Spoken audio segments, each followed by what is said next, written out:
जय वीर बालाजी महाराज। दोस्तों, एक बार फिर स्वागत है आपका अपने खुद के चैनल फैक्ट्स एंड स्टोरीज पर। आज मैं आपको हनुमान जी से जुड़े ऐसे दो किस्से सुनाने वाला हूँ जिन्हें सुनकर आपको पता चलेगा कि आखिर क्यों बजरंगबली को महाबली कहा जाता है, क्यों कहा जाता है कि उनमें अपार शक्ति है।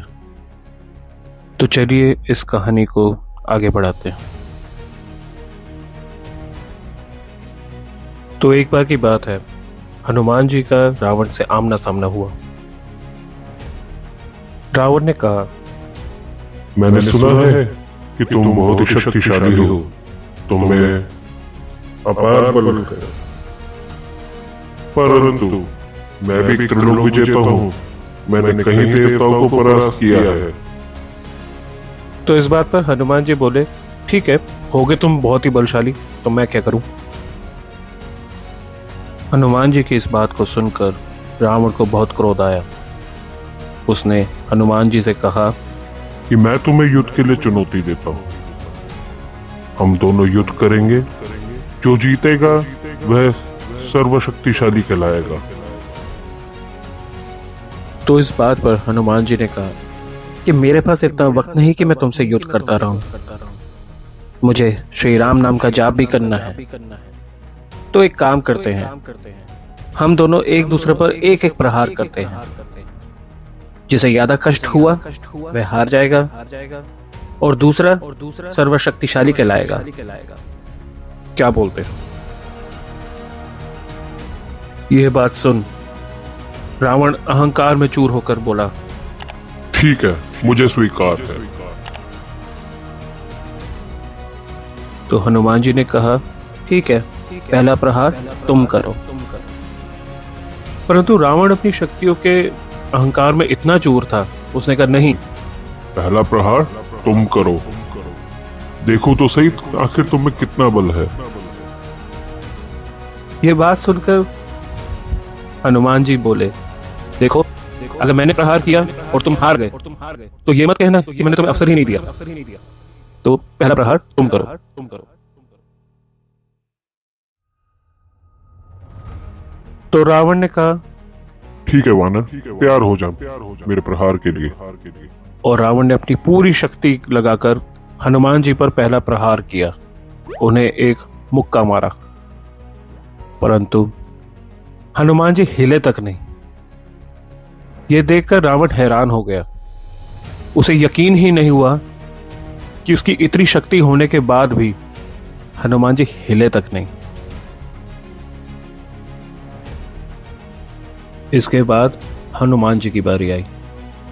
हनुमान जी ने कहा, हे रावण, तैयार हो जा, अब प्रहार करने की बारी मेरी है।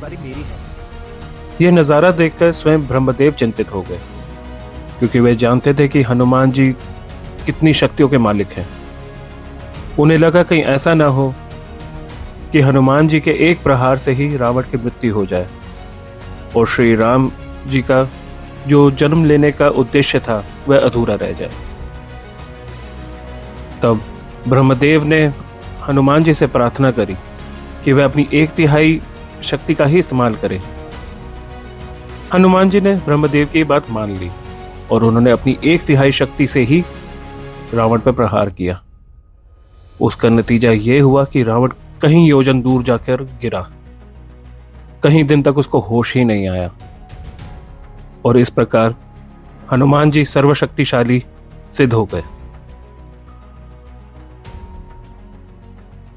तो अब बारी आती है हमारी दूसरी कहानी की। यह तब की बात है जब श्री राम में और रावण में युद्ध चल रहा था। युद्ध तकरीबन अपनी अंतिम चरण पे था। तब रावण को उसके मंत्री ने सलाह दी कि रावण के पास एक अमर सेना भी है जिसे कोई मार नहीं सकता, तो क्यों ना उस अमर सेना को युद्ध के मैदान में उतारा जाए। रावण को अपने मंत्री की यह सलाह बहुत ही पसंद आई। तब रावण ने निर्णय लिया कि अब वह अपनी अमर सेना को ही युद्ध में उतारेगा। इस बात की खबर विभीषण जी को मिली।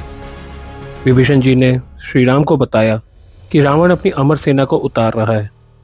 उस सेना से आप लड़ सकते हैं, लेकिन उसे परास्त नहीं कर सकते, उसे मार नहीं सकते। तब श्री राम भी चिंता में आ गए। अब श्री राम को हनुमान जी चिंता में तो देख नहीं सकते थे, तो उन्होंने श्री राम से कहा कि आप चिंता न करें, मैं इनसे खुद निपट लूंगा। कुछ ही देर के बाद रावण की अमर सेना युद्ध के मैदान में आ गई। तब स्वयं बजरंगबली उनके सामने गए। उन्होंने अपनी पूंछ को लंबा करा और इतना लंबा करा कि उन्होंने पूरी की पूरी अमर सेना को उसमें लपेट लिया, और उसके बाद एक झटके में उन्हें आसमान में इतनी जोर से फेंका कि वह सीधा अंतरिक्ष में पहुंच गए।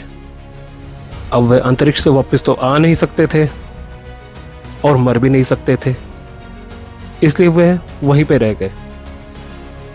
तो इस प्रकार हनुमान जी ने अपनी अपार शक्ति का एक और प्रमाण दिया। तो इस प्रकार हनुमान जी ने दिखाया कि वह कितनी अपार शक्तियों के मालिक हैं।